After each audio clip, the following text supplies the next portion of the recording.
ಗ್ಯಾರಂಟಿಗಳಿಂದ ರಾಜ್ಯ ಸರ್ಕಾರಕ್ಕೆ ಹೊರೆಯಾಗ್ತಿದೆ ಅಂತ ಡಿ ಕೆ ಶಿವಕುಮಾರ್ ಹೇಳಿದ್ದು ವಿಪಕ್ಷಗಳ ಟೀಕೆಗೆ ಗುರಿಯಾಗ್ತಾ ಇದೆ.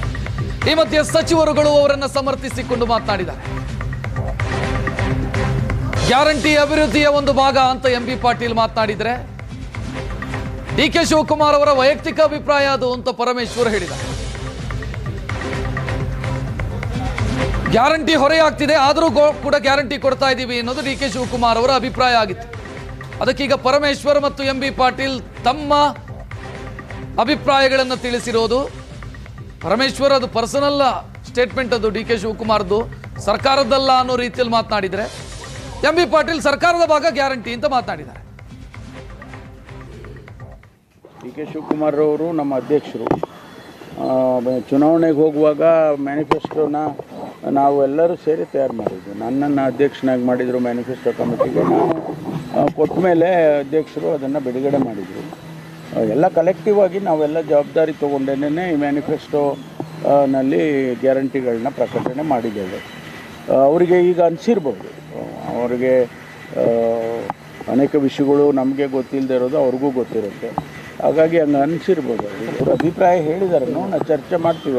ಅವರು ಈಗ ಅಧ್ಯಕ್ಷರೇ ಇದ್ದಾರೆ. ಈಗಲೂ ಕೂಡ ಅವತ್ತು ಅಧ್ಯಕ್ಷರಿದ್ದರು, ಇವತ್ತು ಅಧ್ಯಕ್ಷರಿದ್ದಾರೆ. ಈಗ ಇದನ್ನು ಸಾಲ್ವ್ ಯಾರು ಮಾಡಬೇಕು?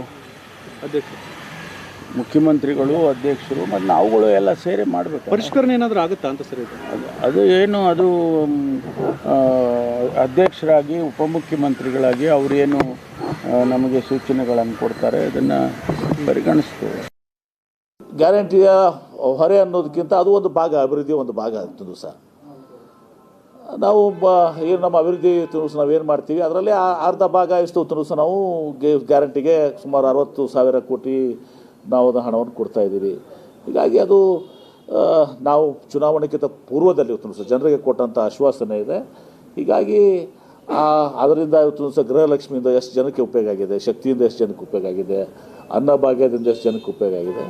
ಇದು ಬಡವರ ಸಲುವಾಗಿ ಇರುವಂಥ ಯೋಜನೆಗಳು, ಪಾರ್ಟ್ ಆಫ್ ಡೆವಲಪ್ಮೆಂಟ್ ಸ್ಕೀಮ್ಸೇ ಇದನ್ನು ಕೂಡ. ಹೀಗಾಗಿ ಯಾವ ಹೊರೆನೂ ಕೂಡ ಇದಾಗೋದಿಲ್ಲ. ಆ ಹೊರೆ ಇದ್ದರೂ ಕೂಡ ಮುಖ್ಯಮಂತ್ರಿಗಳು ಅದನ್ನು ನಿಭಾಯಿಸ್ತಾರೆ ಸರ್, ಎರಡನ್ನೂ ಕೂಡ ಬ್ಯಾಲೆನ್ಸ್ ಮಾಡ್ತಾರೆ. ಗ್ಯಾರಂಟಿಯ ಹೊರೆ ಅನ್ನೋದಕ್ಕಿಂತ ಅದು ಒಂದು ಭಾಗ, ಅಭಿವೃದ್ಧಿಯ ಒಂದು ಭಾಗ ಆಗ್ತದೆ ಸರ್.